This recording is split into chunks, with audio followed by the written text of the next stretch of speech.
Buenos días, jóvenes. Volviendo a las clases teóricas en la cátedra de traumatología, hoy nos va a corresponder hablar sobre las lesiones traumáticas en la extremidad inferior, propiamente dicho, del segmento anatómico llamado fémur. Los objetivos de la clase van a ser distinguir los distintos tipos de fracturas localizadas en este hueso, conociendo la clínica y la radiología típica de cada una de ellas. Cuando hablo sobre clínica y radiología típica, estoy hablando de las más frecuentes, de las que ustedes tienen que apropiarse porque para pasar a lo más complejo tiene que conocer lo básico. Vamos a identificar correctamente las fracturas del fémur a nivel de la cadera, típicas de la tercera edad. Vamos a entender la importancia que estas traen en relación a la y mortalidad en este grupo etario, en este grupo vulnerable. Además, vamos a hablar sobre los tipos de tratamiento que hay disponibles en las fracturas de este hueso previamente diagnosticado. Vamos a hablar sobre la importancia de las fracturas alrededor de la articulación de la rodilla por la condición que esta acarrea como ser una fractura articular y que estas requieren una reducción anatómica.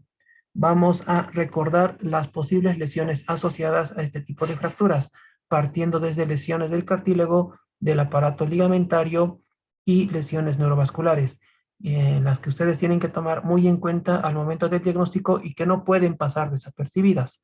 Vamos a delimitar primero nuestra zona topográfica de estudio. Al hablar de la cadera, yo tengo que delimitar que superior y posterior se encuentra la cresta ilíaca, vale decir, desde espina ilíaca antero superior a la espina ilíaca postero superior.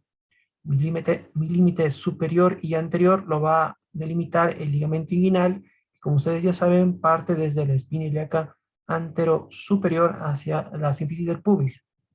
Luego mi límite inferior y posterior va a estar determinado por el pliegue glúteo, que es la continuación de la línea interglútea.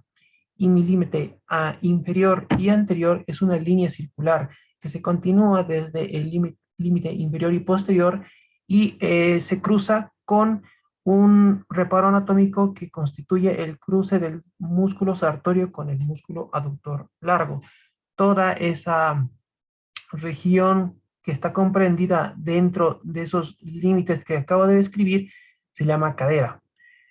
Y cuando hablamos de muslo es aquella región anatómica que de proximal corresponde justamente al límite inferior y anterior de la cadera y a la línea interarticular de la rodilla, 2 o 3 veces de dedo proximal. Toda esa región corresponde a lo que nosotros vamos a llamar como muslo. Entonces, algo muy importante cuando hablamos de fémur es que tenemos que distinguir 3 segmentos. Como es un hueso largo, vamos a reconocer un segmento proximal que va a estar en íntima relación con el acetábulo y que va a formar una articulación de gran movilidad en todos los planos, llamada coxofemoral. Vamos a identificar en este extremo proximal del fémur una región que corresponde a la cabeza del fémur propiamente dicha. Luego otra región que corresponde a una línea que pasa por la base de la cabeza y otra que es una línea imaginaria que corresponde a la transición del cuello del fémur con la región trocantérica, que es la llamada región cervical o cuello del fémur. Y partiendo desde el límite previo a la región cervical, una línea que une ambos trocánteres, el mayor y el menor, y otra línea que se encuentra por debajo del trocánter menor, la vamos a conocer como región trocantérica. Todos estos segmentos están delimitados para hacerse conocer como la región de fémur proximal. Cuando hablamos de fracturas o lesiones localizadas en el fémur diaficiario, podemos dividirlo en 3 regiones: tercio proximal, tercio medio y tercio distal. Algunos autores hacen énfasis a que la región subtrocantérica corresponde a la unión del tercio proximal con el tercio medio. Otros autores hablan que la región subtrocantérica se localiza en el cual ya identificamos el istmo, hablando de una región infraítmica y diaficiaria propiamente dicha. Pero para términos didácticos y anatómicos que son más fáciles de reconocer, vamos a distinguir a la región de la diáfisis del fémur a partir de ese límite inferior de la región subtrocantérica hasta 10 o 15 centímetros por encima de la línea interarticular del fémur distal. Vale decir que todo este segmento corresponde a la diáfisis del fémur. Esto es muy importante a la hora de hacer el diagnóstico en relación a una fractura en este hueso. Y cuando hablamos de fémur distal, es toda aquella región en la que la unión metáfiso-diaficiaria se establece a través de un cuadrado que es igual en todos sus lados y que la distancia que lo va a representar son del polo más lateral al polo más medial de los cóndilos femorales, y se traza un cuadrado y toda el área que cae en ese cuadrado va a corresponder al fémur distal. Vale decir que pues podemos tener una fractura a nivel metafisiario, una fractura articular parcial o una fractura articular completa. Quiere decir que cualquier solución de continuidad ósea que caiga en este segmento o que se extienda hacia la superficie articular va a corresponder a una fractura de fémur distal.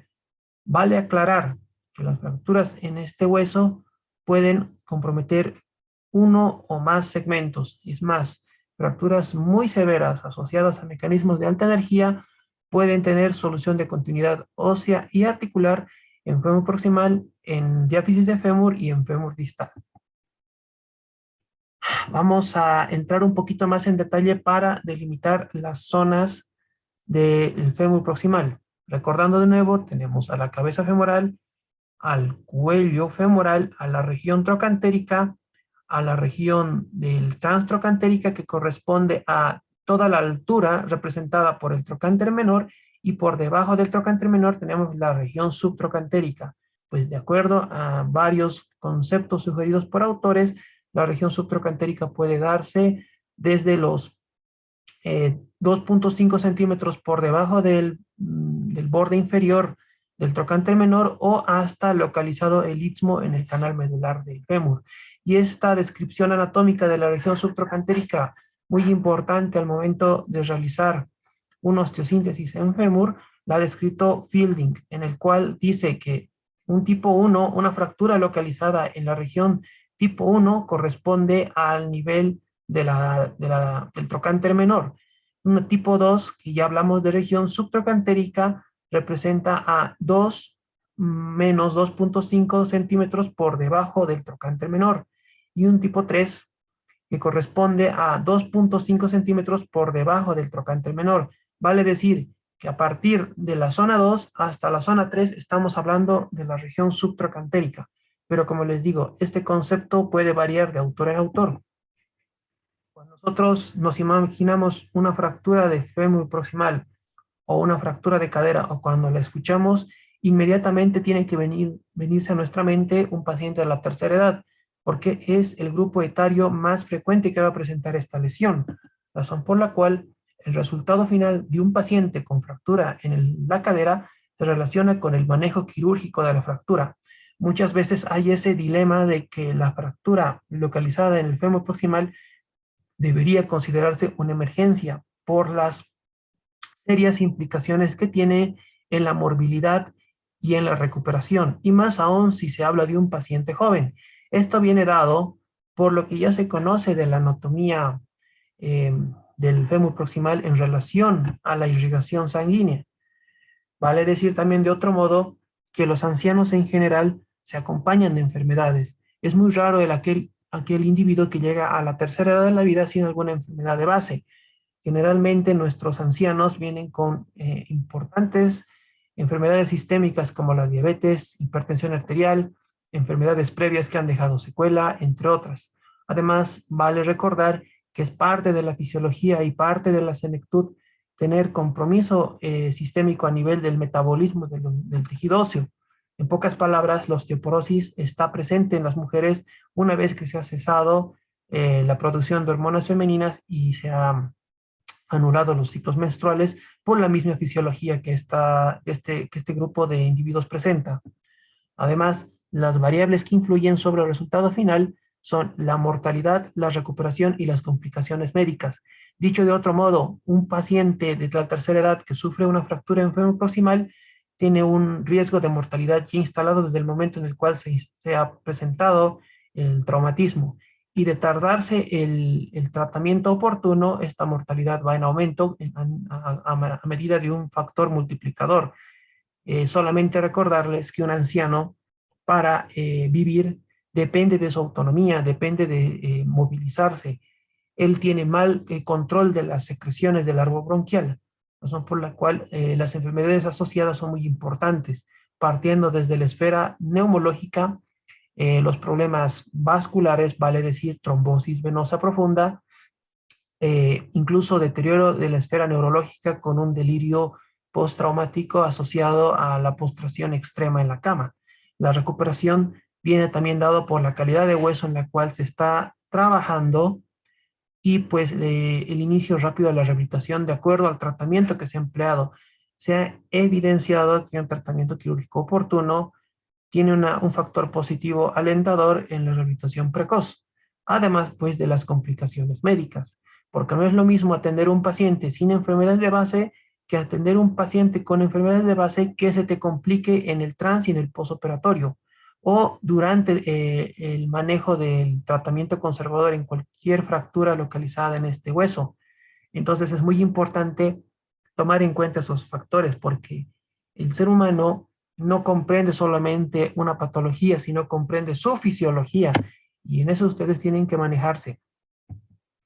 Además, pues que la incidencia en países occidentales es de 1 cada 1000 y esta tendencia tiende a acortarse porque la expectativa de vida en el ser humano está en aumento en todos los países, ya sea por la mejora en la calidad de vida o en los sistemas de salud.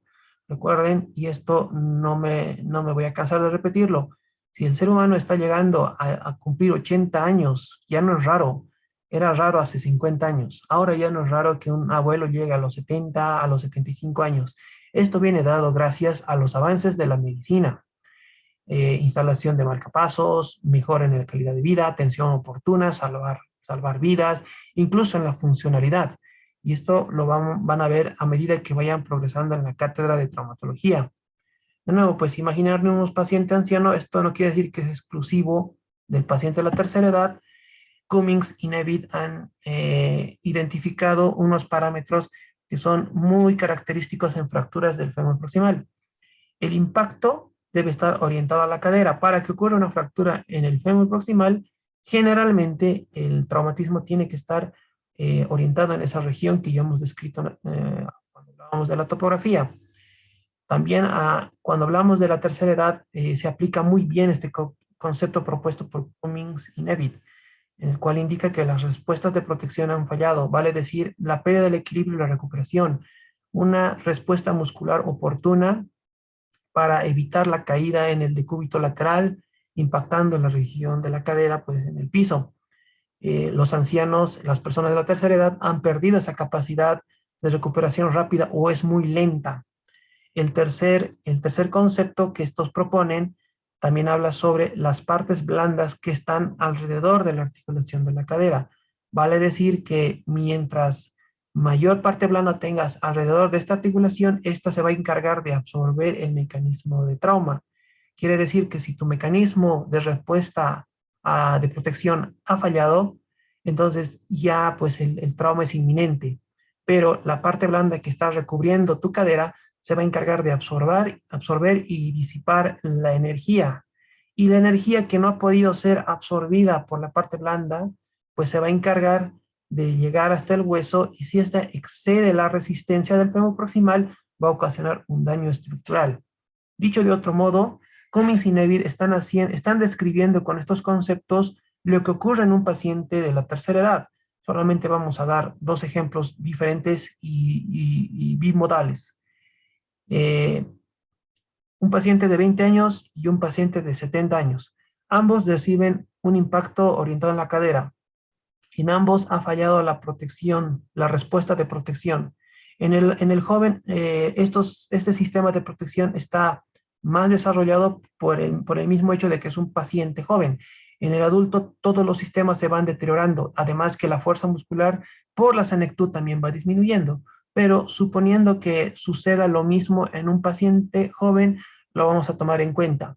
Obviamente un paciente joven tiene mayor tono muscular, mayor distribución de tejido celular en las diferentes articulaciones. La bursa se encuentra normal en general, contrapolando a lo que sucede en un individuo de la tercera edad, donde ustedes solamente imaginarse un paciente anciano la masa muscular está disminuida, está atrófica, está hipotónica, por el mismo hecho de ser un individuo de la tercera edad. Entonces, ¿cuál va a absorber la mayor cantidad de energía? ¿Aquel individuo que tiene una buena cobertura de las partes blandas o aquel que no? Y en el cuarto concepto, solamente recordar e insistir con esto de que los huesos de un paciente de la tercera edad no son los mismos cuando tenía él 20, 30 o 40 años. La osteopenia se va instalando y esto es más intenso en la mujer, razón por la cual un fémur proximal de un joven tiene mayor resistencia en cualquiera de las solicitaciones que el fémur proximal de un anciano, por el mismo hecho de ser anciano. Por eso es un problema de salud pública la fractura en fémur proximal.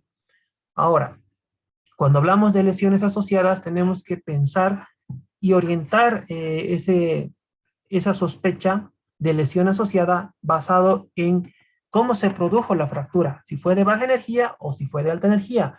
La característica de los pacientes ancianos es que sea de baja energía, pero como ha habido una caída sobre su plano de sustento, hay que sospechar de una fractura de radio distal, porque los mecanismos de respuesta de protección son lentos o no han funcionado. Si son lentos, pues el individuo para proteger la cara, para proteger la cabeza, apoya la muñeca. Entonces se puede sospechar de una fractura radiodistal. O en el momento en el cual el individuo está cayendo, puede hacer el ademán de impactar el hombro en vez de impactar la cabeza. Y se puede generar también una fractura del húmero proximal. Ojo, les estoy hablando en orden de frecuencia. No quiere decir que sea exclusivo. Puede presentarse, pero siempre hay que buscar este tipo de lesión asociada a una fractura de fémur proximal. Además que las lesiones craneales son menores. Esto denota baja energía. Como el individuo prácticamente por lógica, por naturaleza e intuición ha decidido proteger el cráneo, entonces pues sacrifica articulaciones que no son de carga, como el radio distal o el hombro, y pues también provoca el trauma localizado en la cadera que va a recibir el impacto traumático. Cuando hablamos de alta energía, lamentablemente aquí tenemos que pensar en todo tipo de lesiones, principalmente las cráneoencefálicas y los politraumas, vale decir, repercusión sistémica de vida o muerte, además de fracturas en pelvis y lesiones musculoesqueléticas. Vale decir también compromiso del aparato ligamentario de la rodilla, compromiso ligamentario del tobillo, lesión meniscal, lesión neurovascular. Y esto se caracteriza por encontrarse en los pacientes jóvenes, alta energía. Entonces, tenemos dos extremos en los cuales uno ocurre por caída sobre el plano de sustento y otro ocurre por mecanismos de alta energía. Solo un ejemplo, accidentes de tránsito, que es lo más frecuente y lo que más van a ver, con lo que más familiarizados van a estar cuando hablamos de una fractura localizada en fémur proximal y que es prácticamente propio de un individuo joven. ¿Y cuáles son los factores de riesgo para una fractura de cadera? Obviamente estos factores de riesgo van a estar más acentuados y van a comprometer mayor riesgo en pacientes de la tercera edad. Tenemos los no modificables como la edad, lógicamente el sexo, el femenino, la etnicidad, todos los individuos que viven en el lado oriental del globo, historia familiar de fractura en fémur proximal y los factores reproductivos, el cese, la menstruación en el caso de las mujeres. Y de los modificables, el peso, el tabaquismo, el alcoholismo, el sedentarismo, el estado nutricional y el dietético. Dentro de las causas secundarias tenemos todas estas. Vale la pena aclarar alguna de las que tenemos. Por ejemplo, en aquellos pacientes que tienen el virus de la inmunodeficiencia humana, aparte de tener un estado catabólico constantemente activado por el hecho de estar enfermos por esta patología, también los retrovirales se han asociado pues, a fracturas de fémur proximal. En la diabetes mellitus todo fracasa, lamentablemente las enfermedades neurológicas, los sistemas de respuesta rápida están fracasando, el hiperparatiroidismo primario se asocia porque genera un hueso demasiado esclerótico, demasiado rígido, que se asemeja mucho a un vaso de vidrio que cae de una altura considerable, razón por la cual los fémures proximales que se encuentran bajo el efecto excesivo de esta hormona se caracterizan por ser escleróticos, entre otros. Y pues la medicación, fármacos como el inhibidor de bomba de protones, medicación antipsicótica, inhibidor de la aromatasa, corticoides orales inhalatorios, inhibidores de la hormona gonadotrofina, los anticonceptivos y algún tipo de tratamiento para la diabetes mellitus tipo 2 se han asociado también a riesgos de fractura de cadera. Cuando hablamos de fractura intracapsular o extracapsular, ¿qué nos delimita? ¿Qué puntos de referencia anatómico o qué hallazgos tenemos que encontrar para hablar de una de la otra? Recuerden que este es un tipo de clasificación anatómica de las fracturas de fémur proximal y el punto de referencia anatómico se localiza justamente en la cápsula articular. Pero ustedes, ¿cómo van a poder describir si es una fractura intracapsular de una extracapsular solamente hablando de la inserción de la cápsula? Entonces, ustedes primero localizan una línea que una ambos trocánteres, vale decir el trocánter menor y el trocánter mayor. Esta línea imaginaria corresponde al nivel de inserción anterior de la cápsula articular. Esta se refleja hacia posterior a unos 2 o 3 centímetros medial, pasando por el cuello femoral, razón por la cual así se delimita la articulación de la cadera, justamente por la anteversión que esta presenta y por las características del aparato ligamentario posterior, que no son componentes intraarticulares. Vale aclarar eso. Entonces, toda aquella fractura que se encuentra por fuera de esa línea imaginaria que corresponde a la cápsula articular se llaman fracturas extracapsulares.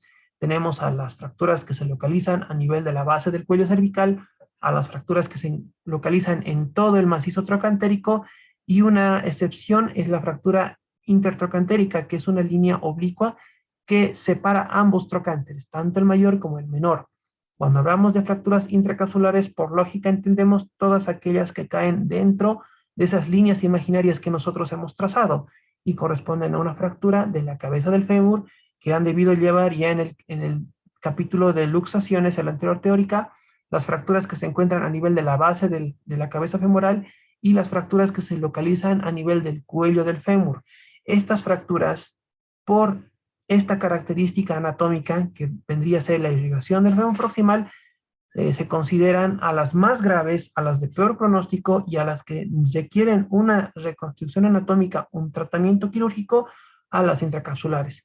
Por el mismo hecho de esta característica anatómica, la arteria femoral da dos ramas a nivel del trocánter menor, la arteria circunfleja femoral medial y la arteria circunfleja femoral lateral. Esta arteria circunfleja femoral lateral es extracapsular. Es más, termina anastomosándose a nivel del sitio de inserción de la cápsula articular con la arteria más importante en el adulto de la irrigación de la cabeza femoral, que es la circunfleja femoral medial. Esta, al anastomosarse con la circunfleja femoral lateral, eh, provee arterias superficiales laterales que van a anastomosarse con remanentes de la arteria del ligamento teres, razón por la cual la arteria más importante es la arteria circunfleja femoral medial. Ahora, esto es en el adulto. En el niño cambia este esquema, siendo la arteria del ligamento teres, la arteria del ligamento redondo, la más importante para la irrigación de la cabeza femoral, razón por la cual cuando existe una fractura intracapsular, el compromiso de la arteria circunfleja femoral medial es alto. El desplazamiento de las fracturas también compromete a manera de compresión esta arteria, generando isquemia y muerte programada en las células que se encuentran en el tejido esponjoso del fémur proximal, o la sección de esta arteria, que va a condicionar pues la famosa patología como no unión o pseudoartrosis a nivel del fémur proximal. Entonces, muy importante identificar que la irrigación está dada de este modo y que la irrigación del fémur proximal va a detonar la severidad en las fracturas intracapsulares. Ahora, cuando hablamos de fracturas intra o extracapsulares, tenemos que tomar en cuenta que no importa en dónde esté localizado el trazo, el acortamiento y el colapso en varo se van a instalar. La reducción, una vez hecha la reducción quirúrgica, muchas veces estas fracturas colapsan a la estabilidad. La unión de la fractura sin el implante anula el requisito de una reducción anatómica en detrimento de una recuperación funcional. Esta parte quiero que la entiendan muy bien. Vale decir que si ustedes dejan a la naturaleza seguir su ritmo y esperan la consolidación de una fractura localizada en el fémur proximal, esta no va a reducir de manera anatómica, se va a perder la anteversión del fémur muchas veces, se va a perder el ángulo cérvico-diaficiario, se va a perder la parte más gruesa e importante biomecánicamente hablando del fémur, que es el cálcar, y por lo tanto no va a obtener una función de la cadera. Va a haber mayor gasto energético, se va a instalar una disfunción de los músculos que están alrededor de la cadera y por lo tanto no va a ser un tratamiento adecuado. Por eso siempre se opta por un tratamiento quirúrgico cuando hablamos de fracturas intracapsulares y extracapsulares. Generalmente en las intracapsulares por el compromiso de la irrigación sanguínea del fémur proximal. Además, el cirujano ortopedista arregla la fractura del fémur proximal perfecto, pero muchas veces se le escapa otras lesiones asociadas del sistema musculoesquelético o se olvida del antecedente de este paciente. Caminaba antes de la fractura, tenía una enfermedad de base antes de la fractura, entonces no es la indicación quirúrgica de entrada. Se prepara al paciente, se lo analiza y se analizan los posibles factores de riesgo para complicación o el costo-beneficio de someter a un individuo de la tercera edad a una fractura en fémur proximal. Dentro de los signos y síntomas de fracturas en este segmento, vamos a encontrar lógicamente el dolor y la incapacidad para la ambulación. La localización que te va a referir tu paciente de solo encontrarse una fractura en el fémur proximal, indistintamente si es intra o extracapsular, es localizada a nivel del muslo proximal. Van a encontrar mayor exacerbación en la intensidad dolorosa si ustedes realizan movimientos pasivos de la cadera en flexión y en rotación, o si realizan compresión axial, lo cual les sugiero no lo hagan porque genera mucha molestia. A la inspección ustedes van a encontrar esta clásica actitud en rotación externa con un acortamiento de la extremidad, un acortamiento visible, además pues del aumento de volumen a nivel del muslo proximal que puede darse o no. Esto viene dado generalmente en los casos en los cuales ustedes están sospechando de una fractura de fémur proximal de variedad intracapsular. Todavía esta actitud no se ha instalado, la rotación externa y el acortamiento. Y es en el momento en el cual la cápsula articular se rompe por la intensa hemorragia intracapsular por producto de la fractura y por producto de la lesión arterial que ya que va a adoptar este tipo de actitud. En las fracturas de fémur proximal en variedad extracapsular, ustedes van a encontrar inmediatamente esta actitud en rotación externa y en acortamiento. Dentro de las maniobras para hablar de una fractura de fémur proximal, tenemos la maniobra de Lippmann, en la cual nosotros colocamos el estetoscopio a nivel de la sínfisis del pubis. Al colocar el estetoscopio en la sínfisis del pubis, el examinador percute la rodilla y uno tiene que escuchar ese ruido que es producto del viaje del sonido a través de las partes blandas. Recuerden que el agua también es un buen conductor del sonido. Entonces, si ustedes percuten, van a escuchar el ruido de la percusión propio a nivel de la sínfisis del pubis. Esto no se va a dar si existe una interrupción en el fémur proximal o si existe una fractura en la pelvis, porque se ha cortado ese mecanismo de transmisión, esa carretera por donde viaja el sonido producto de la percusión de la patela. Esta maniobra de Lippmann ha sido mejorada en relación a mejorar la sensibilidad y la especificidad, realizando la percusión del diapasón y colocando el mango sobre la patela, y con el estetoscopio tendríamos que escuchar la misma transmisión de las vibraciones del diapasón. Cualquiera de los dos métodos es válido, pero el que tiene mayor sensibilidad y especificidad es la maniobra de Lippmann utilizando el diapasón. Dentro de la imagenología, el diagnóstico de fémur proximal se logra a través de radiografías simples y proyecciones especiales. Vale decir que tienen que pedir una P de pelvis y una lateral pura del fémur proximal que están estudiando, también llamada la cross-table projection, en la cual ustedes van a poder valorar el grado de desplazamiento, el tipo de trazo y la localización anatómica de la fractura. Cuando hablo de proyecciones especiales, muchas veces es necesario realizar una pequeña tracción a nivel de la extremidad inferior, o sea, ustedes tienen que ir al estudio radiológico con el paciente y al momento de que le están sacando la proyección en AP, ustedes realizan una tracción en eje con rotación interna de la extremidad donde se sospecha que está la fractura y pues valorar, porque muchas veces estas fracturas colapsan en varo y el trazo es muy difícil de valorar por el solapamiento de los extremos fracturarios. Razón por la cual dentro de estas proyecciones especiales se opta ese tipo de medidas que acabo de describirles. Además, la tomografía simple también pues valora el tipo de fractura y el grado de desplazamiento. Solamente recordarles que la clasificación anatómica, si bien se basa en un concepto teórico de cómo va la inserción de la cápsula articular, también se sabe que se puede delimitar por áreas al fémur proximal para poder identificar dónde está el trazo fracturario. Vale decir que ustedes localizan el cuello del fémur y trazan una línea en el medio de la misma.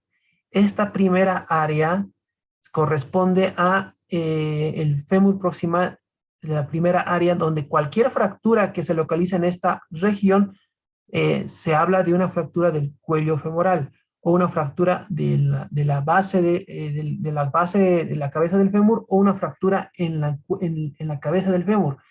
Entonces, cualquier fractura que cae en esta área ya es una fractura intracapsular. Ahora, una línea imaginaria que parta desde la línea previa, o sea, del medio del cuello femoral, a otra línea imaginaria que una ambos trocánteres, corresponde a la segunda región, donde cualquier fractura que ocurra en esta región, hablamos de una fractura basicervical. Recuerden que las fracturas basicervicales son extracapsulares. Luego, la tercera zona o la tercera área que corresponde desde la línea que une ambos trocánteres hacia una línea que comunique el borde inferior del trocánter menor hasta al famoso tercer trocánter que corresponde a la inserción del glúteo medio, corresponde a la región de la tercera zona, donde cualquier fractura localizada en esta región se habla de una fractura pertrocantérica. Seguimos hablando de las fracturas extracapsulares. Y cualquier fractura localizada por debajo de esta línea, estamos hablando de una fractura subtrocantérica hasta pues la región que, de acuerdo a los autores, pues se va a localizar a nivel del istmo o a 10 centímetros por debajo del borde inferior del trocánter menor. Entonces es muy importante saber identificar estas regiones para poder describir una fractura en fémur proximal. Por ejemplo, acá tenemos una fractura localizada a nivel del fémur proximal, pero esta ya es netamente intracapsular, no está desplazada, está impactada, igual se ve en la proyección de lateral pura y corresponde a una fractura subcapital. Cuando tenemos esta otra radiografía donde sí se encuentra a nivel del cuello femoral, en esta zona 1 de marcado, entonces estamos hablando de una fractura transcervical o del cuello femoral. Esto está clarísimo. Aquí hay un trazo fracturario que comunica ambos trocánteres. Hay desplazamiento del trocánter menor. Es una fractura de orden extracapsular. Hablamos de una fractura pertrocantérica. En cambio, acá estamos hablando de una fractura que ya separó por completo ambos trocánteres y el trazo es oblicuo. Vale decir que estamos hablando de una fractura intertrocantérica, muy desplazada con compromiso del trocánter menor. Y esta fractura que la solución de continuidad se localiza en la zona 4, estamos hablando porque aquí está el trocánter mayor y aquí está el trocánter menor, pero la fractura se localiza por debajo del trocánter menor, estamos hablando de una fractura subtrocantérica. Entonces es muy importante reconocer las zonas para dar el adecuado diagnóstico anatómico y del tipo de trazo. Ahora, dentro de las clasificaciones de fracturas del cuello femoral tenemos la propuesta por Pauwels. Nomás recordarles que la principal irrigación de la cabeza femoral está dada por la arteria circunfleja femoral medial y esta es intracapsular neta, razón por la cual esta clasificación de Pauwels hace un recuerdo del compromiso arterial que se da de acuerdo al grado de desplazamiento y la dirección del trazo fracturario localizado a nivel del cuello femoral. Quiere decir que si por encima del borde superior de la cabeza femoral una línea paralela a la misma y otra línea que coincide con el trazo mayor localizado a nivel del cuello femoral. Si este forma una angulación de 0 a 30 grados, hablamos de un tipo 1, o sea, escasamente desplazable.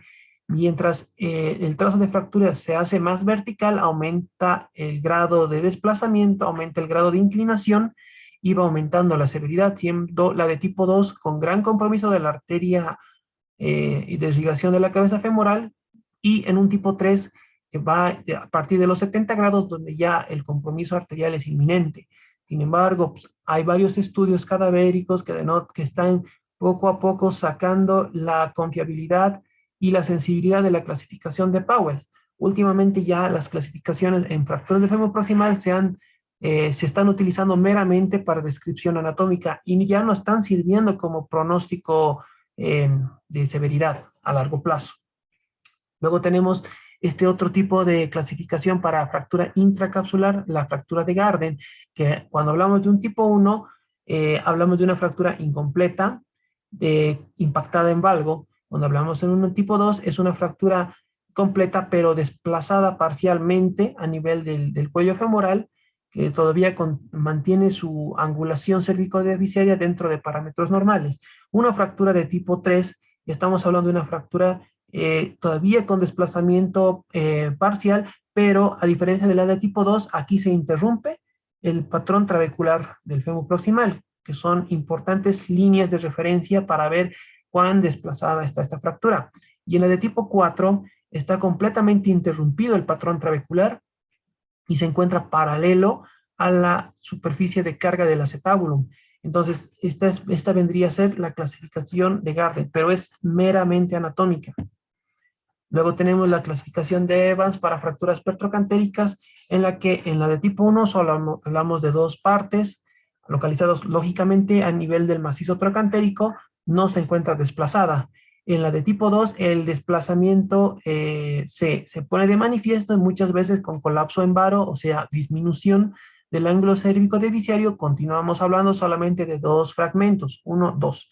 En la de tipo 3 hablamos de tres fragmentos, generalmente localizados en la cortical lateral del fémur proximal con conminución posterolateral. Vale decir que todavía no estamos hablando de una fractura inestable, porque la inestabilidad nos va a dar el compromiso del muro posteromedial, no del muro posterolateral. En la de tipo 4 ya hablamos de una fractura inestable. Que hagas lo que hagas de manera cerrada, esa fractura va a perder la reducción. Entonces son tres fragmentos o con conminución del fragmento posteromedial. Y en un tipo 5, donde ya podemos encontrar cuatro fragmentos muy grandes o con compromiso multifragmentario entre ambos trocánteres, obviamente con un compromiso a nivel del muro posteromedial o del cálcar o del trocánter menor, que son fracturas altamente inestables, se desplazan en todas las direcciones, corresponde a las fracturas de tipo 5 de Evans.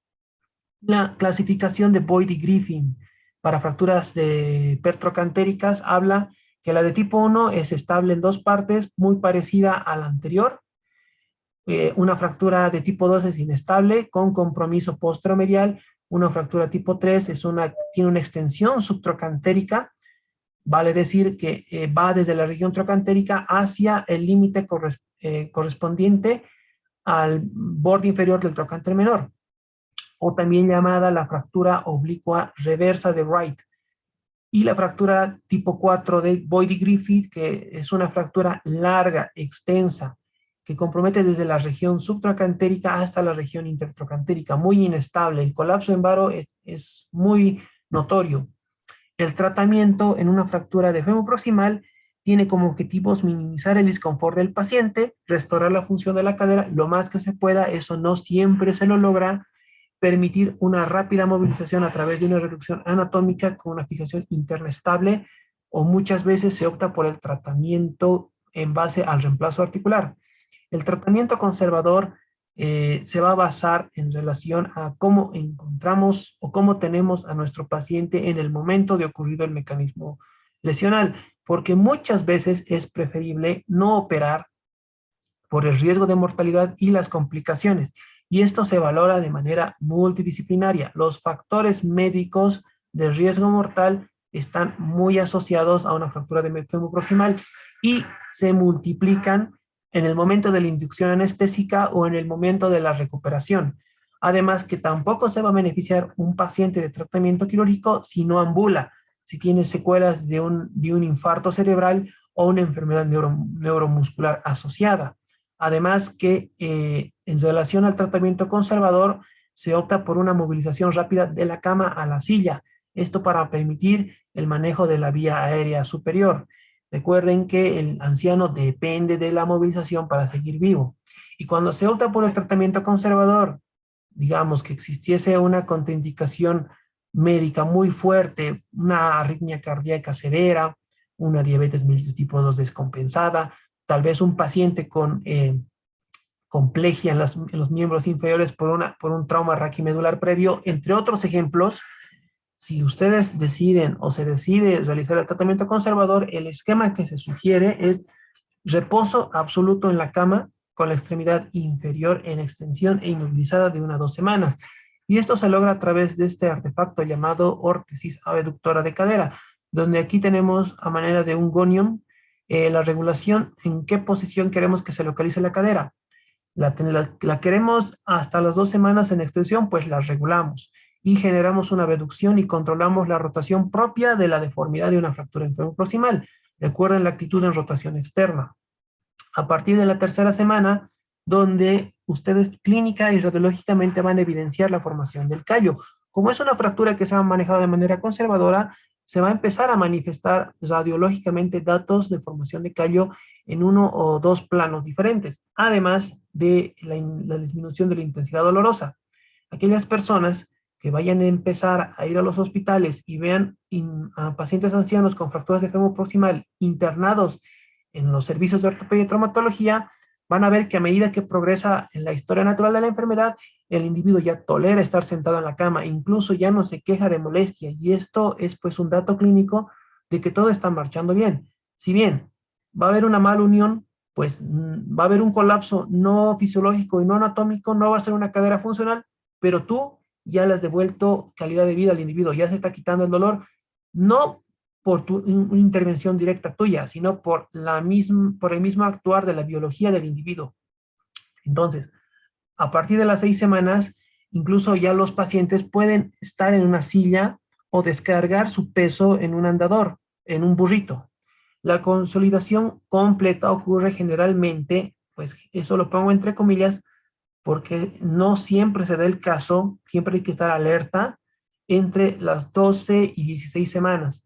Ustedes van a ver un paciente que está tranquilo, satisfecho, mueve la cadera hasta ciertos grados, no ambula completamente apoyando las dos extremidades, siempre se aplica el uso de un bastón o un andador y ustedes lo ven satisfecho al paciente, pero ven a la radiografía y es un completo desastre. Se ha instalado la no unión, tal vez se ha necrosado la cabeza del fémur por compromiso de la irrigación arterial, o hay un colapso en varo, se ve horrible en la radiografía, pero ya se ha resuelto el problema. El paciente ya es independiente, por lo menos más de un 50%. Eso en relación al tratamiento conservador. Pero cuando hablamos de tratamiento quirúrgico ya no hay excusas. Aquí ya la reducción anatómica está mandatoria porque tú no tienes un criterio médico para indicar un tratamiento conservador. Entonces se maneja este algoritmo. En una fractura de fémur proximal no desplazada, el tratamiento conservador en todos los grupos etarios, a menos que haya datos de osteoartritis activa antes de la fractura. Vale decir, aquel individuo que antes de fracturarse la cadera haya tenido molestia dolorosa o alguna patología de orden ortopédico en la cadera. Vale decir, lo más frecuente, la artrosis. Entonces, bajo ese concepto, bajo ese antecedente, sí se justifica la cirugía en cualquier grupo etario. ¿Por qué? Porque si tú inmovilizas por mucho tiempo una cadera que estaba enferma, vas a acelerar el ritmo de la evolución de la enfermedad. Además que una fractura intraarticular en cualquier segmento ya es un riesgo para instalación de osteoartritis. Entonces la artrosis va a avanzar a pasos apresurados y pues el dolor va a ser muy discapacitante. Entonces sí se sugiere tratamiento quirúrgico en aquellas fracturas no desplazadas del fémur proximal. Si no existiese una patología previa, pues se opta por el tratamiento conservador.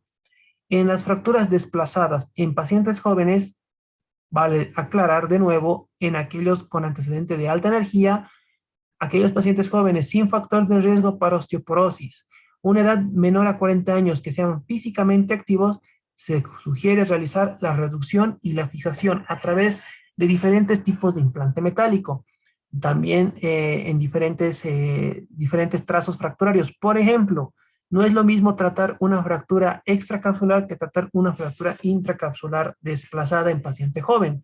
Pues con el avance del conocimiento en la técnica quirúrgica en ortopedia y aplicando los conocimientos que se sabe sobre la biología de la consolidación ósea, muchas de las veces se opta por un tratamiento cerrado con una fijación interna estable a través de tornillos interfragmentarios o una mínima incisión para colocar el dispositivo metálico y lograr una adecuada reducción. Ahora, en aquellos pacientes jóvenes con riesgos médicos, porque pues ser de la tercera edad no es ser exclusivo de tener enfermedades. También los pacientes jóvenes tienen enfermedades de base, principalmente cardiópatas o en la esfera neumológica. Aquellos que también presentan, que pueden presentar riesgos de aflojamiento del material de osteosíntesis, vale decir, enfermedades en el tejido óseo, por ejemplo, una lesión tumoral por antecedente u osteopenia pues de base. Enfermedades de base tan importantes como la enfermedad renal crónica que condiciona un hiperparatiroidismo secundario en un paciente joven es real. Entonces, con todas estas características, lo que se opta para una fractura desplazada en fémur proximal es realizar una artroplastia de reemplazo articular. Vale decir, reemplazar el acetábulo y el cabeza y cuello del fémur por una prótesis. Hay diferentes modalidades, en general se opta en los pacientes jóvenes por una prótesis no cementada. A partir de los 40 años, con antecedentes de alcoholismo, tabaquismo, comorbilidades médicas que puedan provocar una reducción en la expectativa de vida, se decide realizar una hemiartroplastia, vale decir solamente reemplazar el fémur proximal. Son cirugías cortas, confieren cierta recuperación de los arcos de movilidad de la cadera, pero prácticamente el objetivo de todas estas cirugías es quitar el dolor y devolver al paciente su independencia previa a la cirugía. Ahora, en fracturas de fémur proximal desplazada, pero en pacientes ancianos, solo tenemos estas dos soluciones, estas dos alternativas de solución. Si el paciente, antes del trauma, ha demostrado independencia, vale decir, iba al mercado sola la abuelita, sacaba a pasear al perrito, no necesitaba de un bastón, o si lo necesitaba era por muy cortos periodos de tiempo, además que no presenta una alteración en la esfera neurológica, no tiene demencia senil ni Parkinson, no hay un compromiso médico de importancia, pues se decide realizar una artroplastia de reemplazo articular total. En este caso, sí se opta por una prótesis cementada. ¿Ok? Ahora, si la movilidad es limitada antes de la fractura, tiene dependencia social, necesita del hijo, de la hija o de la enfermera para cambiar de ambiente o para hacer sus quehaceres o incluso para el aseo personal, hay un compromiso cognitivo, se sale a la calle y se pierde o tiene antecedentes de lo propio, tiene Parkinson o demencia o alguna patología que comprometa su esfera neurológica, además que es un paciente que como es dependiente, tiene una baja demanda funcional y con comorbilidades médicas, o bien puede cumplir todas estas variables o alguna de estas, se decide realizar la hemiartroplastia, que consiste, como les dije, solamente en reemplazar el componente femoral. Son cirugías cortas, pero este algoritmo está pasando a modificarse con el paso de los tiempos, porque se ha encontrado más bien varias complicaciones en relación al procedimiento conocido como hemiartroplastia, como las luxaciones protésicas, entre otras. Razón por la cual esta hemiartroplastia, independiente de lo que se encuentre acá, se está empezando a reemplazar por la artroplastia de reemplazo articular total, que es reemplazar fémur proximal y acetábulo. Cuando hablamos de la fractura en diáfisis del fémur, sí o sí tenemos que pensar que hay una distribución bimodal. En promedio, 25 años por un extremo y 65 años por otro lado, por el otro extremo. Pacientes jóvenes que sufren caídas de gran altura, generalmente laborales o por entretenimiento, que pues provocan una solución de continuidad a nivel de la diáfisis del fémur, o pacientes ancianos que por baja energía también reciben el traumatismo en este segmento. Y aquí en un rincón, una realidad que no nos gusta saber, pues el maltrato infantil también se ha correlacionado con fracturas en la diáfisis del fémur, pero pues a diferencia del niño, del adulto y del adulto mayor, el niño tiene una capacidad de consolidación, o sea, mayor, además del remodelamiento. Solamente muchas veces, y eso es un poco trágico, las fracturas de fémur proximal son hallazgos casuales en la valoración del niño maltratado. Es muy importante también identificar que las fracturas en diáfisis del fémur de baja energía se las lleva las personas de la tercera edad, y las de alta energía, pues las personas jóvenes. Dentro de los signos y síntomas de una fractura de diáfisis de fémur, como siempre, vamos a encontrar un dolor y una incapacidad para la ambulación. La localización del dolor se va a encontrar en muslo proximal, del mismo modo al que se refiere en la cadera, pero este dolor se irradia o se intensifica cuando ustedes hacen maniobras de exploración. Estas maniobras no se las aconseja porque van a acentuar la intensidad dolorosa, y no se las aconseja porque existe más daño de parte blanda. Vale decir que una fractura cerrada de fémur proximal va a tener una pérdida sanguínea entre 500 a 1500 ml. No es poca sangre, gran compromiso de la volemia, incluso mal pronóstico si tiene ambos fémures fracturados. A la inspección ustedes van a encontrar, como en las fotografías de acá, la deformidad, el aumento de volumen y el acortamiento, porque estas fracturas tienden a desplazarse por las fuerzas deformantes de los diferentes músculos que se insertan en el fémur en sus tres partes, en sus tres porciones. A las maniobras están en la obligación de explorar la parte neurovascular, principalmente la parte vascular, porque el compromiso arterial es muy importante. La sección arterial o la compresión de la arteria femoral en el canal de los aductores es una realidad. Entonces es muy importante explorar esta parte. ¿En qué contexto se maneja también la exploración de la fractura de fémur diaficiario? En el contexto de un paciente politrauma. Las fracturas de alta energía ocurridos en pacientes jóvenes es una realidad y se asocian generalmente a mecanismos de alta energía, razón por la cual las fuerzas deformantes en una fractura de fémur se van a dar de acuerdo al nivel donde se encuentra. Por ejemplo, una fractura de diáfisis de fémur, pero en la región subtrocantérica o en el tercio proximal, como ustedes quieran llamarlo, va a generar un desplazamiento del fragmento proximal hacia superior y en rotación externa provocado por el músculo iliosoas y los músculos que se insertan en el trocánter mayor, como el glúteo medio, el glúteo menor y el glúteo mayor. El fragmento distal se va a ver deformado hacia en aducción, producto de los músculos aductor corto y largo, y se va a generar un desplazamiento proximal, va a haber un acortamiento de la extremidad producto de la contractura de los músculos isquiotibiales, semitendinoso, semimembranoso y bíceps femoral. Cuando existe una fractura a nivel de la diáfisis del fémur, el fragmento proximal, pero en el tercio medio y tercio distal, el fragmento proximal se va a encontrar más estable por desplazamiento justamente de los aductores y de los isquiotibiales. Pero a medida que progresa la evolución de la enfermedad, el que se va a encargar de desplazar el fragmento proximal hacia anterior es el músculo iliopsoas. Además que va a aportar cierto componente rotatorio al fragmento proximal. Esto principalmente en las fracturas diaficiarias distales. Como vemos en esta fotografía, el acortamiento es evidente, un aumento de volumen en el muslo, la rotación externa instalada, y aquí el desplazamiento superior y en rotación externa del fragmento distal, y en aducción y en rotación interna del fragmento distal. Cuando hablamos de contexto de politrauma, tenemos que tomar en cuenta que del 5 al 10% de las fracturas de fémur se acompañan de compromiso multisistémico, y esta tendencia tiende a aumentar con el paso del tiempo. Ya la literatura nos habla que no es la misma realidad de hace 15 años a la que tenemos actualmente, donde los accidentes de tránsito, los accidentes marítimos las actividades recreacionales, los deportes de alto impacto, se están correlacionando con fracturas de fémur diaficiario, pero de ese total, 5 a 15% llegan como politrauma, vale decir, con un traumatismo torácico, un traumatismo abdominal, lesión en columna vertebral o fractura en pelvis, y por supuesto una lesión de la misma extremidad.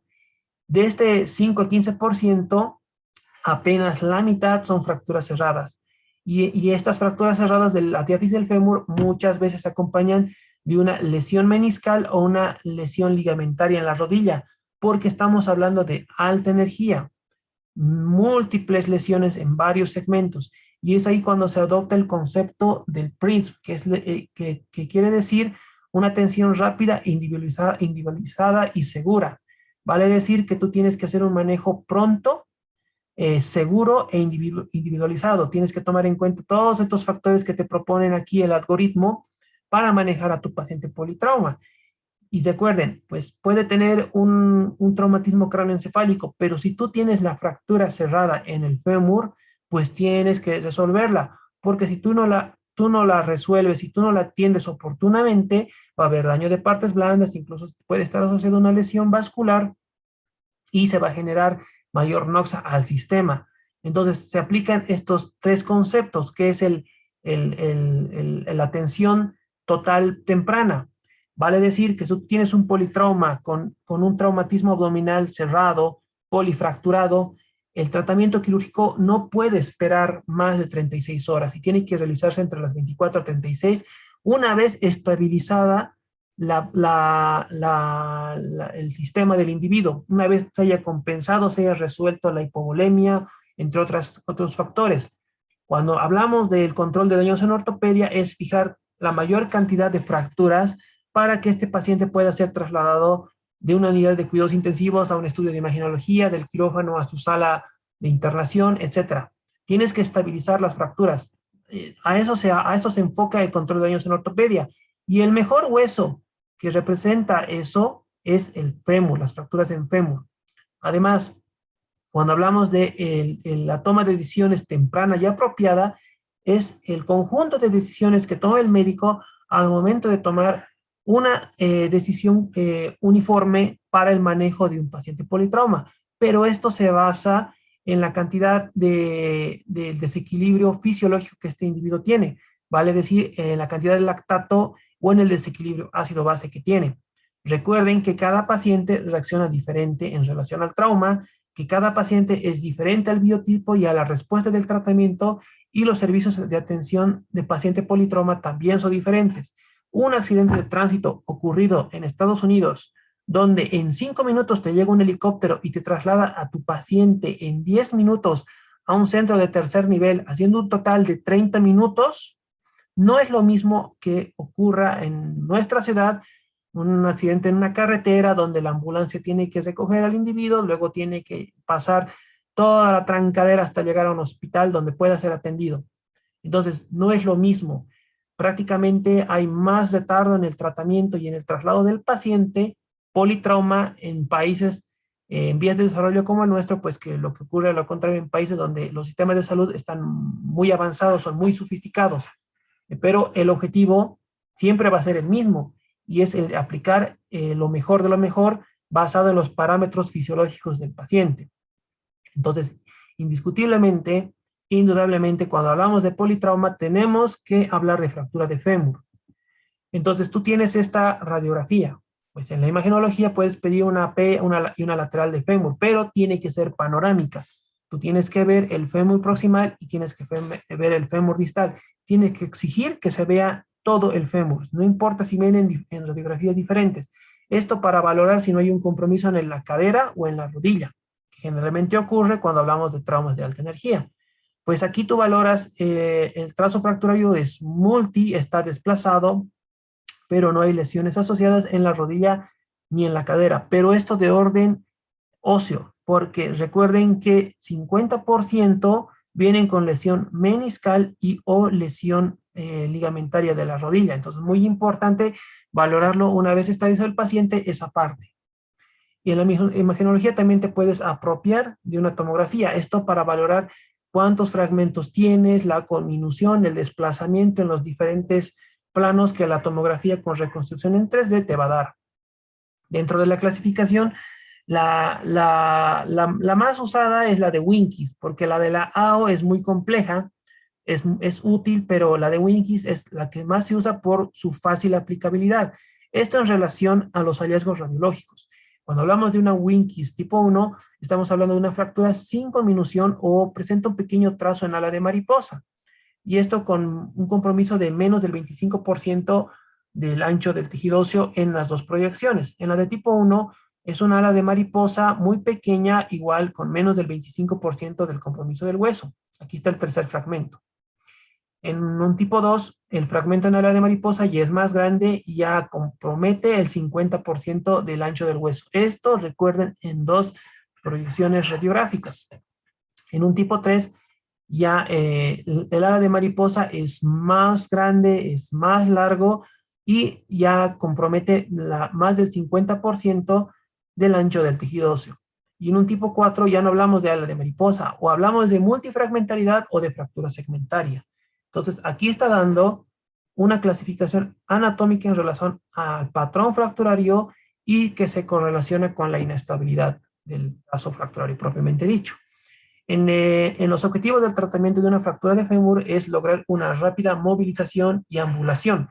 Movilización en el plano de apoyo o en el plano de reposo, fortaleciendo las articulaciones vecinas, vale decir la cadera y la rodilla, y una ambulación precoz, una carga parcial al inicio, pues por el problema de la fractura que a veces tiene repercusión en las partes blandas y progresar con una carga total. Hay que evitar la atrofia muscular, la rigidez articular, que es algo que no nos gusta a los ortopedistas, es muy difícil de tratar y es muy discapacitante. Además, también luchar con los datos de mal unión, una osteosíntesis mal hecha o un tratamiento conservador que no se benefició el fémur y pues consolidó en una posición que no le permite realizar la carga. Además, la tendencia actualmente es de operar todas las fracturas de fémur a nivel de la diáfisis, porque esto genera todo esto, una rápida movilización y evitamos la atrofia muscular y la rigidez articular. En el control de daños en ortopedia, cuando hablamos de paciente politrauma, sea o no sea una fractura expuesta de fémur, se acepta la fijación externa hasta que las condiciones generales del paciente sean las óptimas. Que se haya resuelto, por ejemplo, que se haya resuelto el traumatismo cráneoencefálico severo, que se haya resuelto la dificultad respiratoria, que se haya resuelto el sangrado abdominal intenso. Una vez se haya controlado eso y el paciente está en condiciones de poderse someter a un segundo tiempo quirúrgico, pues el fijador externo nos va a mantener la fractura estable, no reducida, estable, hasta que se someta a una osteosíntesis definitiva. Pero pues hasta mientras, si tienes una fractura de fémur, pero no en un paciente politrauma, tú puedes emplear cualquiera de estas opciones.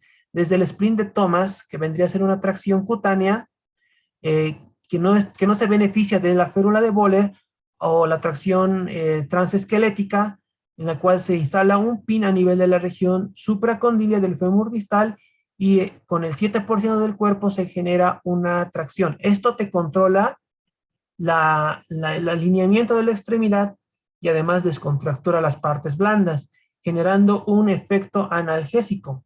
Ojo con la tracción transesquelética, porque la literatura y la experiencia también nos demuestran que esto está indicado cuando tú sabes que vas a demorar en el tratamiento quirúrgico de una fractura de fémur o cuando se opta por un tratamiento conservador. El tratamiento conservador es favorito en los países en vías de desarrollo porque los hospitales no tienen la capacidad logística ni el personal de salud adecuado para realizar una fractura, para realizar la osteosíntesis de una fractura diafisaria de fémur, porque es una cirugía mayor de alta complejidad. Pero un punto en contra de este tratamiento conservador, que consiste en la tracción transesquelética, es que pues el paciente tiene que estar largo tiempo de hospitalización, en 45 días en promedio, hasta la evidencia de consolidación ósea. obviamente el pronóstico es incierto, porque no sabe si va a consolidar en una posición anómala o si se va a generar una no unión, que es diferente a la mal unión. Entonces, prácticamente el gold estándar en el tratamiento de fracturas de diáfisis de fémur, sean cerradas o expuestas, es el enclavado centromedular. Y es ahí donde viene primero este concepto. Cuando nosotros tenemos un paciente politrauma, no podemos hacer el enclavado centromedular y tampoco podemos hacer la osteosíntesis con placa para reducir la fractura, porque sería generar más noxa. Razón por la cual en un politrauma lo que se indica de primera línea en fractura de fémur es lograr una estabilización de la fractura. Las indicaciones son severo daño de las partes blandas con contaminación, pues estamos hablando de fracturas expuestas, pero en caso de no ocurrir una fractura expuesta, como ocurre en los síndromes de aplastamiento, cuando hay destrucción masiva del tejido muscular y se espera que haga un crash syndrome con subsecuente destrucción de las partes blandas y necrosis, el fijador externo es el mejor aliado que tú puedes tener. Además, cuando hay datos de contaminación del canal medular o una lesión vascular que ha sido reparada supuestamente por el angiólogo, tú tienes que fijar la fractura con un tutor externo para que se mantenga la rafia a nivel de la arteria seccionada o lesionada. Y pues en politrauma la indicación es obvia, no se puede esperar, no hay mejor opción terapéutica de momento para un paciente con politrauma con fractura de fémur. Cuando a ustedes se les pregunte en el parcial cuáles son las contraindicaciones para una fijación externa de fémur, no la hay. No hay. Está indicado en cualquier situación en la cual tú justifiques estas situaciones. Ahora, un politrauma con fractura de fémur, tú ingresas a quirófano con el especialista y no es pues objetivo lograr una reducción anatómica. Aquí se ve todo chueco, se ven los pins, las barras conectadas, pero pues la fractura está estable, no hay movimiento del fragmento fracturario. Por lo tanto, no hay mayor daño de las partes blandas. Compromiso arterial, si es que hubiese, se mantiene adecuado y pues esto puede esperar a su reconstrucción una vez estabilizado el paciente. Muchas veces salen con varios fijadores externos, unos que están puenteando la rodilla, porque no solamente en un politrauma viene la fractura del fémur y ya, muchas veces viene con fracturas asociadas a nivel de la pierna, en la rodilla. Por ejemplo, en este otro caso que se montó un fijador con dos polos, en dos planos, seguramente una fractura muy inestable del fémur en el lado izquierdo y una fractura que montaron un fijador externo en la pierna del mismo lado, y ocurre en esta extremidad también los fijadores externos que están puenteando la rodilla.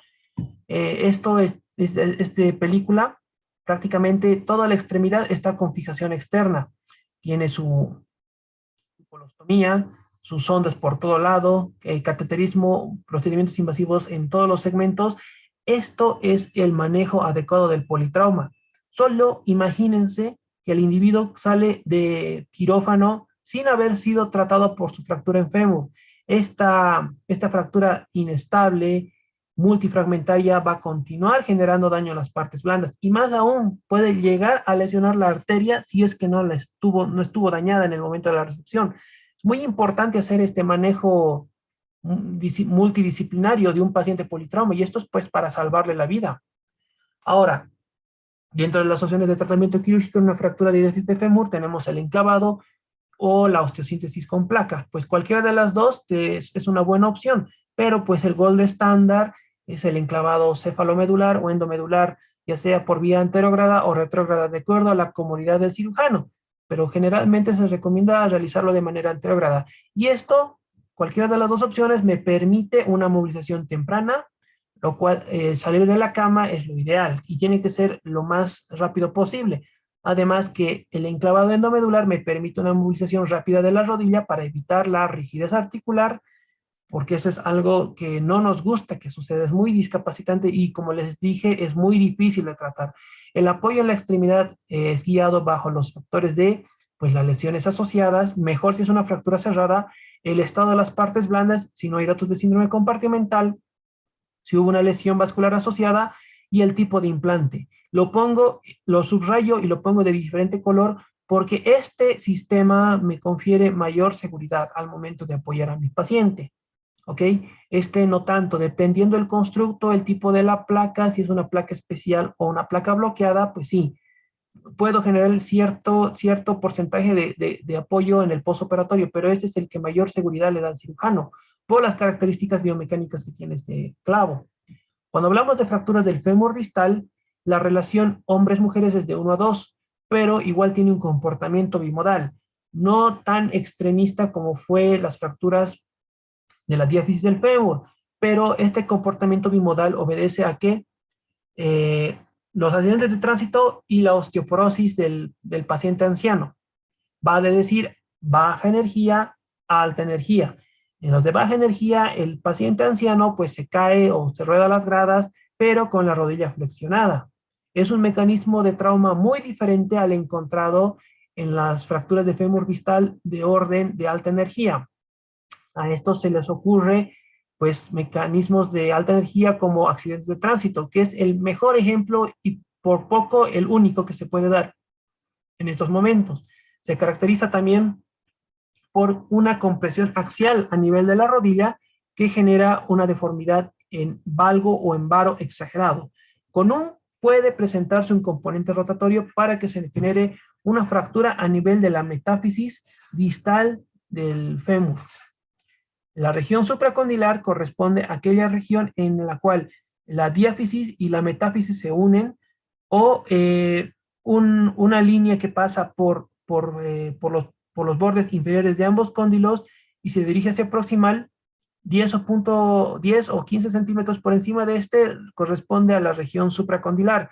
Las fuerzas deformantes están caracterizadas por los músculos gemelos que van a traccionar el fragmento distal hacia retrocurvo y el fragmento proximal va a estar dado por la deformidad del cuádriceps femoral.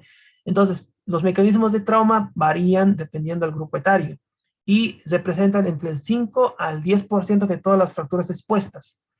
El mecanismo de trauma, ya de nuevo, otra vez descrito, cuando pensamos de una fractura de diáfisis de fémur, pensamos en un paciente politrauma.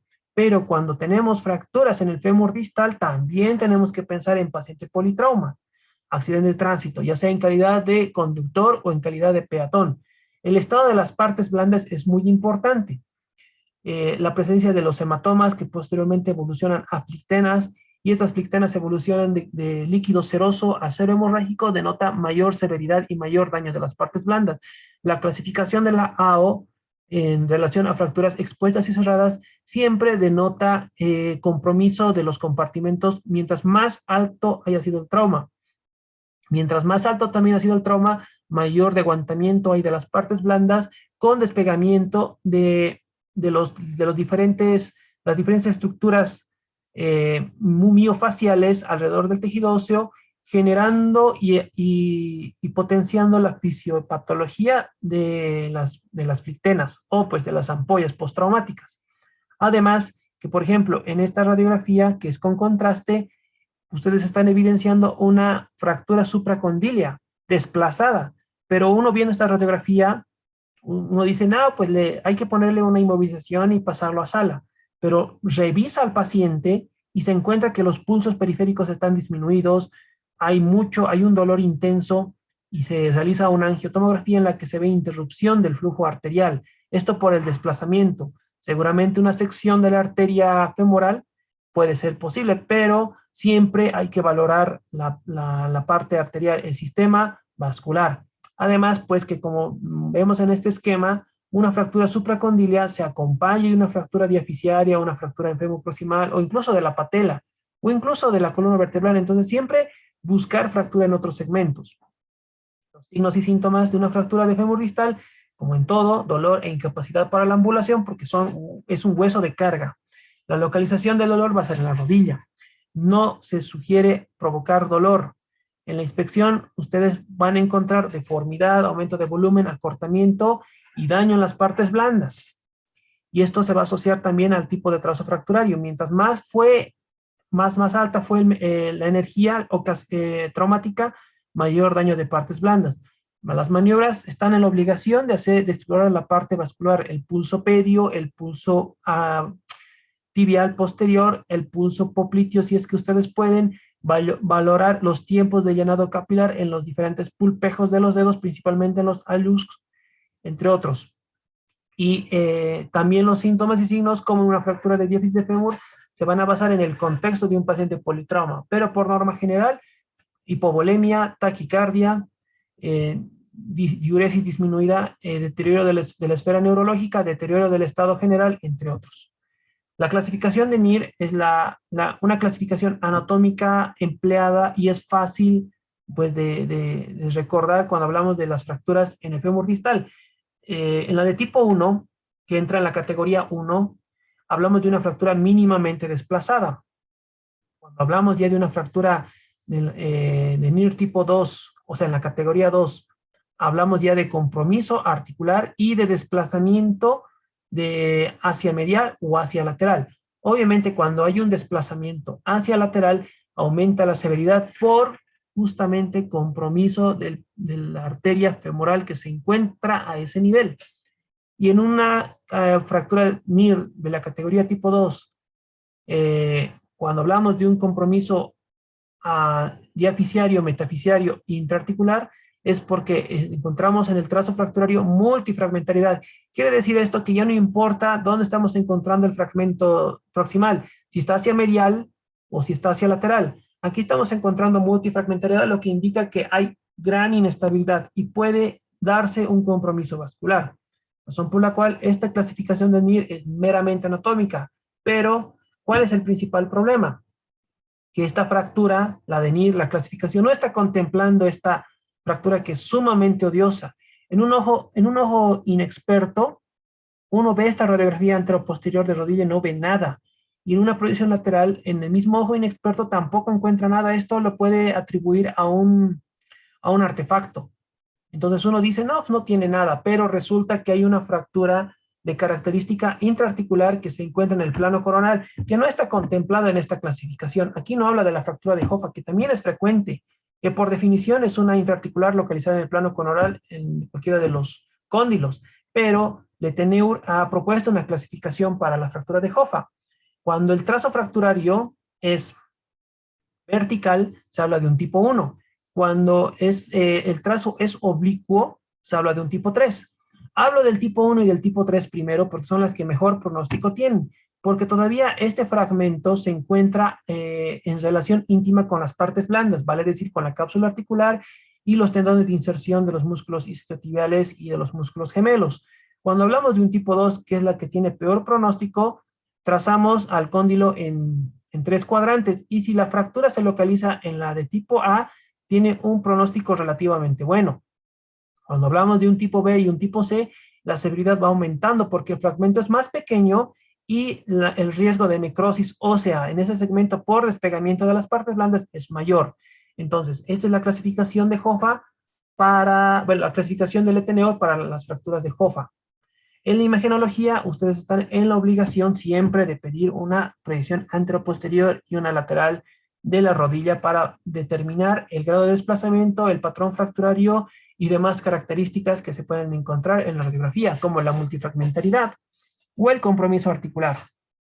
Entonces, el diagnóstico se logra a través de radiografías, pero a diferencia de los otros casos, la angiotomografía está indicada basado en su examen físico y es justificable. Si hay gran desplazamiento hacia lateral, si hay gran multifragmentariedad y se correlaciona con hallazgos clínicos, no esperen a solicitar una angiotomografía para determinar el nivel de sección de la arteria comprometida. Y es justificable, por ejemplo, en este caso, una fractura multifragmentaria del fémur distal, pero sin compromiso del paquete vascular, que ocurre lo contrario en esta otra angiotomografía, donde sí hay una sección de la arteria femoral. Entonces, todo es una secuencia. Primero es la clínica, después viene la sospecha, después viene la solicitud de exámenes, analizar el examen y proceder con la intervención. Pues aquí el angiólogo haría la angiografía o restaurará la comunicación en la arteria, o incluso muchas veces después de montado un fijador externo en ese segmento, se restituye la circulación. Obviamente tiene que ir acompañado de sus anticoagulantes. El tratamiento es conservador cuando la fractura es no desplazada, cuando hay comorbilidades severas que comprometan la vida del paciente en el momento del acto quirúrgico o en el momento de la inducción anestésica. Paciente con compromiso de prefractura a la marcha, con o comorbilidades asociadas. Vale decir, aquel individuo que pues no caminaba por X o Z razón, no se va a beneficiar de un tratamiento quirúrgico en el fémur distal.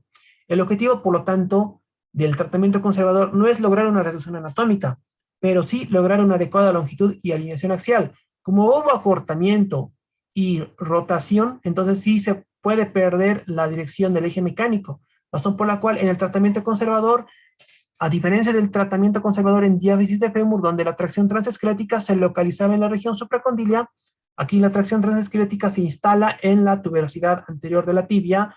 De nuevo, se aplica el 7% del peso corporal del paciente y se lo deja por bastante tiempo, 45 días en promedio. El mal alineamiento en el plano posterior no se tiene que aceptar si es mayor a los 10 grados. El acortamiento tampoco se puede aceptar si es mayor a los 1.5 centímetros. Y cuando estamos ante una fractura articular parcial o articular completa, el gap o la distancia entre fragmentos intraarticulares no tienen que ser mayor a 2 milímetros. Esas son las características que tiene que tener la radiografía para que el tratamiento conservador tenga un efecto terapéutico benéfico en el paciente y pueda pues realizar una marcha. Ahora, los principios del tratamiento quirúrgico en fractura de fémur distal son que el beneficio funcional para el paciente ideal se logra en la mayoría de los casos, vale decir, todas estas características que estamos tomando en cuenta. No es lo mismo operar un paciente que no ambulaba a un paciente que ambulaba, por eso hablamos de paciente ideal. Las fracturas articulares requieren una reconstrucción anatómica por el riesgo de instalación de artrosis. El segmento articular reconstruido es fijado sí o sí al segmento proximal en orden de lograr una adecuada relación anatómica. En cuanto a la patología crónico-degenerativa del cartílago en la prefractura, vale decir antecedente de artrosis en la rodilla o en fracturas multifragmentarias con osteopenia severa, se valora la posibilidad de realizar una artroplastia de reemplazo articular, porque como son fracturas localizadas en la rodilla, tienen la característica de obedecer al patrón intraarticular. Una fractura intraarticular ya tiene riesgo de instalación de artrosis, razón por la cual todas estas formas de tratamiento quirúrgico son aceptables. Desde el manejo de la fractura de Hoffa a través de tornillos interfragmentarios y vamos pasando a aquellas fracturas multifragmentarias que son estabilizadas con o bien tornillos interfragmentarios y una placa larga para estabilizar los fragmentos, corregir la deformidad en los 3 planos, pasando a aquel implante más sofisticado que vendría a ser el clavo endomedular, que puede ingresar de manera retrógrada cuando el trazo fracturario es muy bajo, o en aquellas en las cuales ya estaba instalada la artrosis. El individuo se cae, se fractura el fémur distal y lo que se decide es realizar una artroplastia primaria, reemplazo articular de la rodilla. Entonces, todas esas terapias son aceptables dependiendo al paciente y al beneficio funcional. Y siempre recordar el patrón fracturario, la personalidad de la fractura propiamente dicho. Razón por la cual de todas estas técnicas quirúrgicas que están aquí descritas, pues la que me va a otorgar una carga precoz y una funcionalidad precoz también de la extremidad, pues es la artroplastia. Al día siguiente ya puedes realizar apoyo de la extremidad, porque se ha reemplazado la articulación por un elemento metálico. Y es justamente para eso, para que el paciente vuelva a su actividad lo más antes posible. Conclusiones. Las fracturas en fémur proximal son una problemática universal y es considerado un problema de salud pública. Tenemos pacientes de la tercera edad internados varios días en los servicios de ortopedia y traumatología, porque hasta que se haga la compensación de sus enfermedades médicas pasa el tiempo. Los gastos en salud también son altos.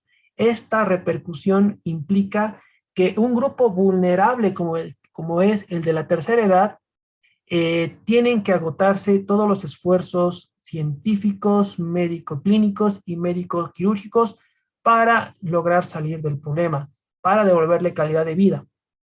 Paciente anciano con fractura de fémur proximal también es una carga emocional y económica para la familia, pero se tiene que resolver el problema, no se tienen que agotar para pues resolver este problema. El paciente politrauma debe ser abordado desde un punto de vista multidisciplinario, no es exclusividad de una sola especialidad, sino de todos. Casi todas las opciones terapéuticas en fracturas de fémur en sus diferentes segmentos involucran la rápida movilización y carga temprana. Por evitar las complicaciones que ya hemos hablado, pero al mismo tiempo se ha demostrado y está súper descrito que la carga temprana favorece a la formación del callo. Si vos formas callo rápidamente en tu tejido óseo, el dolor va a ir disminuyendo en intensidad y en frecuencia. Por lo tanto, tu calidad de vida va a mejorar, te vas a pegar mucho más al tratamiento rehabilitador y vas a tener una adecuada consolidación ósea.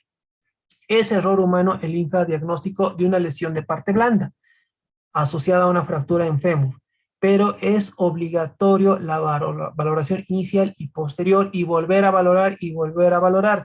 Muchas veces ha sucedido que un paciente ingresa pues con un hematoma por una fractura a nivel de la región supracondila en fémur distal y pues pasan los días y ese hematoma evoluciona a ampollas y esas ampollas se infectan y tenemos deterioro de las partes blandas y nos retrasan los tratamientos quirúrgicos definitivos. Entonces, el seguimiento de la evolución de las partes blandas es mandatorio. Además, una vez resuelto el problema, es obligatorio revisar también cómo se encuentra el aparato estabilizador pasivo de la rodilla, vale decir los ligamentos colaterales laterales, los ligamentos cruzado anterior y posterior, y por qué no también los meniscos, porque recuerden, están asociados a fracturas de diáfisis de fémur. Entonces, es un manejo conjunto, es un manejo prolijo, es un manejo estricto que ustedes tienen que tomar en cuenta. Muchas gracias.